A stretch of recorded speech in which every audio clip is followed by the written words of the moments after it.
In every good mythological story, there is always a villain, an entity that threatens chaos and destruction, the inevitable end of everything we know. When we take a look at Egyptian mythology, that evil takes the form of Apophis, or Apep, the god of chaos, darkness and destruction. He was known by several names, including Apep, Apepai, and the Greek translation of Apophis. In some of the earlier stories, Apophis was once the god of the sun. He was later pushed aside by Ra, the god that we've all come to associate with the sun today. Having been somewhat dethroned by Ra, Apophis harboured a great deal of resentment towards the god, and he vowed to make it as difficult as possible for Ra to succeed in his task of bringing the dawn every day. In some depictions, Apophis was born from darkness and chaos, making him the mortal enemy of light and fueling his desire to overthrow the balance of all things. Apophis takes the form of an enormous serpent over 50 feet long, which is why he earned the nicknames Evil Lizard and Serpent from the Nile. The word Apep is derived from the Egyptian word meaning slither, and could also be used as a term for being spat out, which would refer to the way Apophis was shunned and removed from his position as god of the sun. There are even some depictions of Apophis being described as a crocodile that swims in the dark waters of the underworld. In later Greek and Roman stories, he was described as an enormous golden snake, several miles long, with a head of stone.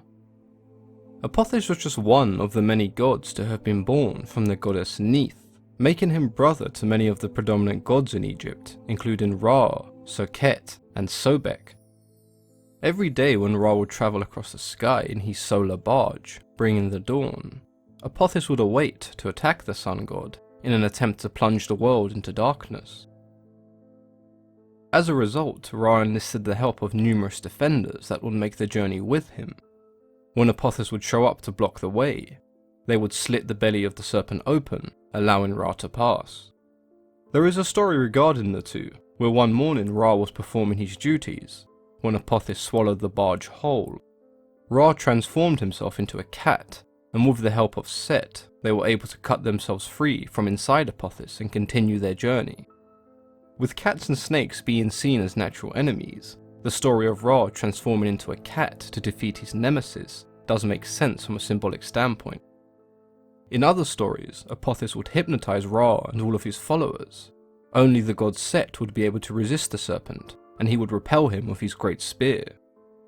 Despite being defeated every day, Apophis continued to swallow the sun god and his followers, knowing that if they were unable to escape just once, he would succeed and plunge the world into darkness. Despite being considered a god, Apophis was rarely worshipped by anyone. There was even a book solely dedicated to stopping the serpent god, which included a collection of rituals meant to keep him at bay.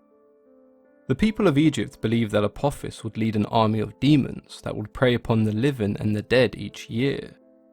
In order to stop this, the priests of Ra's temple would conduct an annual ritual known as the Banishing of Apep. An effigy of the serpent god was taken into the temple and imbued with all the evil of the land. The effigy was then beaten, cursed and burnt to keep Apophis away, and help the gods ensure that the sun would rise again the next day.